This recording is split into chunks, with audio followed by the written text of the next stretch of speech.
जय हिंद मेरे प्यारे साथियों, एक बार फिर से स्वागत है यूट्यूब चैनल जॉब की जानकारी। तो दोस्तों, जैसे कि आप जानते हैं कि रिसेंटली अभी एक नोटिफिकेशन आउट किया गया था जिसके अंतर्गत CAPF, BSF, CRPF, ITBP, SSB, Assam rifle में हेड कांस्टेबल मिनिस्टर और एएसआई स्टेनोग्राफर की वैकेंसी निकाली गई थी। 9 जून इसकी जो है ऑनलाइन पोर्टल लाइव डेट थी, जो लाइव हो चुकी है, और 8 जुलाई 2024 इसका लास्ट डेट रहने वाला है। दोस्तों, लगभग सभी व्यूवर्स ने फॉर्म भर भी दिया होगा, लेकिन सबसे इंपॉर्टेंट चीज़ जो है इसमें जो रिक्रूटमेंट सिलेक्शन प्रोसेस है उसमें एक सिलेक्शन प्रोसेस आता है फिजिकल के बाद में आपका रिटर्न एग्जामिनेशन। और रिटर्न एग्जामिनेशन में कहीं ना कहीं लोगों को कन्फ्यूजन हो रखा है कि जो सिलेबस दिया गया है इसके अंदर में क्या क्या क्वेश्चंस आएंगे, क्योंकि लास्ट टाइम भी दोस्तों ऐसा हुआ था। सिलेबस जो दिया गया था उसमें बहुत लोगों का कन्फ्यूजन था कि इसमें जीके आएगा नहीं आएगा, पेपर कैसे आएगा, नेगेटिव मार्किंग होगी नहीं होगी। तो ये सब चीज़ें इस वीडियो में मैं कवर करने वाला हूँ, जिससे कि आपके सारे डाउट्स जो हैं वो क्लियर हो जाएंगे और आपको किसी प्रकार कन्फ्यूजन नहीं रहेगा।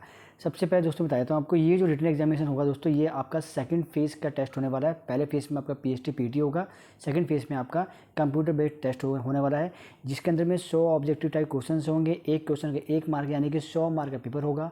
टाइम होगा दोस्तों आपका 1 घंटा 40 मिनट। अभी 1 घंटा 40 मिनट दोस्तों समय थोड़ा सा कम रह जाता है, क्योंकि इसमें सारे क्वेश्चन जो होते हैं वो लगभग मांगे चलिए आप रीजनिंग, क्लरिकल एप्टीट्यूड और उसके बाद में आपका मैथमेटिक्स से रिलेटेड क्वेश्चन आते हैं, जिसमें आपको कैलकुलेशन करना होता है।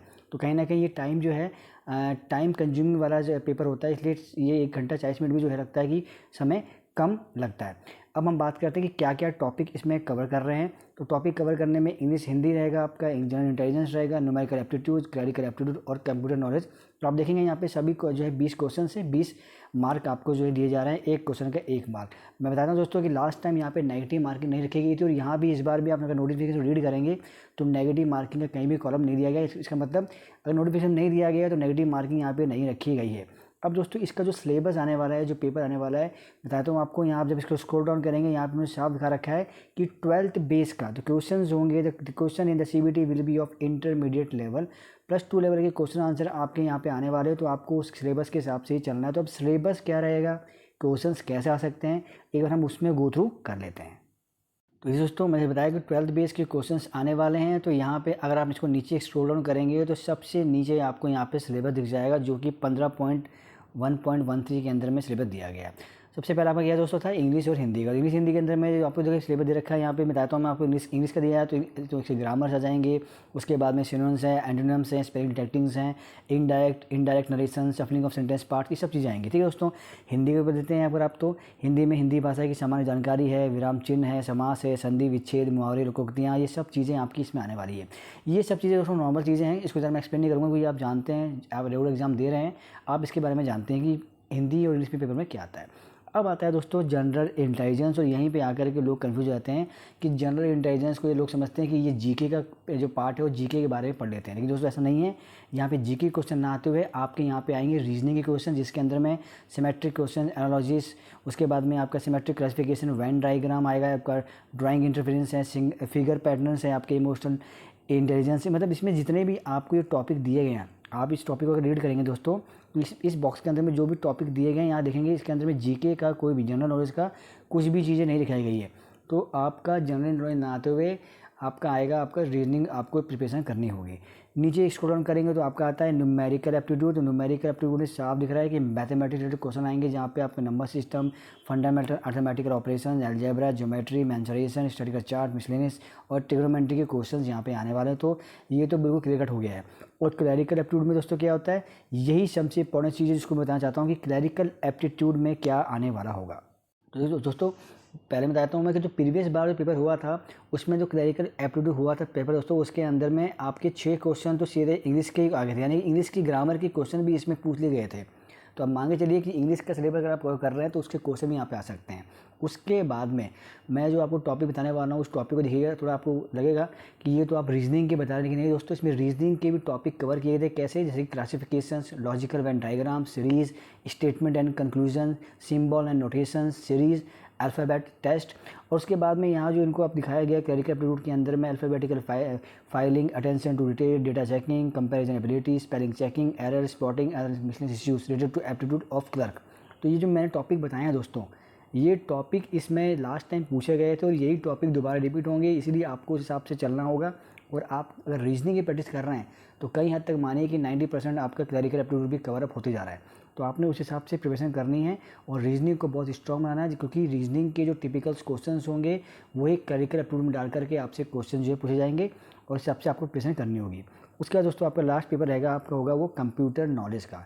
तो नाम से लग रहा है कंप्यूटर नॉलेज का जो पेपर होगा दोस्तों, इसमें कंप्यूटर के जितने भी फंडामेंटल्स है, basic computer fundamentals, histories, future of computers, operating system, basics of Windows, computer abbreviation, Microsoft, MS Word, MS Excel, short key, computer communication, यानी कंप्यूटर से जो बेसिक क्वेश्चंस होते हैं ये सारे के सारे क्वेश्चंस आपसे पूछे जाएंगे। इसलिए आपने कंप्यूटर के जो बेसिक की जो बुक्स होती हैं उसको लेकर के रीड आउट करना है। 20 क्वेश्चन आने हैं, तो 20 क्वेश्चन के हिसाब से आपने बढ़िया से प्रिपरेशन कर लेनी है। तो दोस्तों मैंने ये जो सिलेबस था इसको मैंने एक्सप्लेन कर दिया है।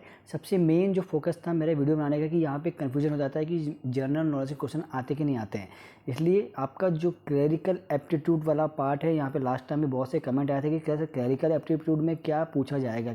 इसमें मैंने बता दिया है आपको, जो मैंने टॉपिक बताए, classification, logical Venn diagram, series, statement, symbols, ये जितने भी आपको मैंने बताए हैं टॉपिक्स, और साथ साथ में आप जब इसको ऊपर जहाँ पे स्क्रॉल डाउन करेंगे और यहाँ पे जो आपको रीजनिंग के जो टॉपिक दिए गए हैं, अगर इन टॉपिक को भी अगर आपने अच्छे रीड आउट कर लिया तो कहीं ना कहीं आगे चलिए आपका क्लरिकल एप्टीट्यूड भी 7/7 जो है कवर अप हो जाएगा। तो इस हिसाब से आपने प्रिपरेशन कर लेनी है। बाकी न्यूमेरिकल एप्टीट्यूड आपका मैथमेटिक्स, कंप्यूटर नॉलेज आपका कंप्यूटर का, और इंग्लिश और हिंदी के अंदर में पूरा क्लियर करके रखा हुआ है। ये जनरल नॉलेज जो आपका जो नॉर्मल जो ग्रामर्स होती हैं, जो टॉपिक्स दिए गए हैं उसको आप कवर कर लेते हैं तो आपका पेपर जो है ईजिली अच्छा हो जाएगा। ध्यान रखिएगा दोस्तों, 100 मार्क का पेपर है और 100 मार्क के पेपर में आपको ही अच्छे मार्क लेके आने, क्योंकि यहाँ पे अगर आप सोच रहे हैं कि मेरे पास NCC का कोई सर्टिफिकेट है तो ये देखिए उसमें यहाँ पर लिखा हुआ है no bonus mark will be given to National Cadet Corps certificate holder. तो NCC सर्टिफिकेट वाले को कोई बोनस मार्क नहीं मिलना है। उसके बाद में जो वैकेंसीज आई हैं उसमें साफ उन्होंने बता दिया कि कंप्यूटर बेस्ड टेस्ट के अंदर में 30 टाइम्स जो वैकेंसीज आई है उसके 30 गुना बच्चों को क्वालिफाई करवाया जाएगा। तो इसमें दोस्तों आपको देखना होगा कि आपके मार्क्स अच्छे आने चाहिए, अदरवाइज आप जानते हैं कि मेरिट जो इसकी हाई जाती है। लास्ट टाइम भी कुछ एक मार्क की वजह से बच्चे रह गए थे, उनका नेक्स्ट स्टेज जो होता है, यानी कि आपका नेक्स्ट क्या आता है, ये आपका टाइपिंग स्टेनोग्राफी होता है, वहाँ तक नहीं पहुँच पाए थे। इसलिए आपने रिटन एग्ज़ाम की अच्छी तैयारी कर लेनी है। और जो मैंने बताया दोस्तों, अगर आपने उस चीज़ को कर लिया तो डेफिनेटली बता रहा हूँ मैं आपको, आपका रिटन एग्ज़ाम अच्छा निकल जाएगा। लेकिन आपको उसकी स्टडी भी करनी होगी, अच्छे से सिलेबस को कवर भी करना होगा, तभी आपका रिटन एग्ज़ाम क्लियर हो जाएगा। तो फिलहाल दोस्तों मैंने चीज़ें बता दी हैं, इसको कवर कर लीजिएगा। और लास्ट डेट जो इस फॉर्म की रखी गई है, अगर किसी भाई ने फॉर्म नहीं भरा है तो 8 जुलाई 2024 से पहले फॉर्म भर लीजिएगा। लास्ट डेट का वेट तो करना ही नहीं, मैं तो ये कहूँगा, जिससे कि लास्ट में जब साइट जो है हैंग होती है या फिर जो है बिजी हो जाती है तो फॉर्म नहीं भर पाते, वो वाला काम आपने नहीं करना है। तो दोस्तों कोशिश की है मैंने चीज़ों को एक्सप्लेन करने की, फिर भी कोई डाउट है तो कमेंट सेक्शन में कमेंट कर दीजिएगा। इसके अलावा मेरा टेलीग्राम ग्रुप और एक मेरा व्हाट्सएप ग्रुप है, दोनों का लिंक डाल दूँ डिस्क्रिप्शन बॉक्स में, आप वहाँ आकर ज्वाइन कर सकते हैं और जो भी क्वारीज़ हैं वहाँ करके आप पूछ सकते हैं। जितना होगा मैं आपकी हेल्प करने की कोशिश करूँगा। तो दोस्तों फिलहाल के लिए इतना ही। पहली बार आए हैं चैनल को जरूर सब्सक्राइब कर लीजिएगा। मिलेंगे नेक्स्ट अपडेट वीडियो के साथ, जब तक के लिए जय हिंद मेरे प्यारे साथियों।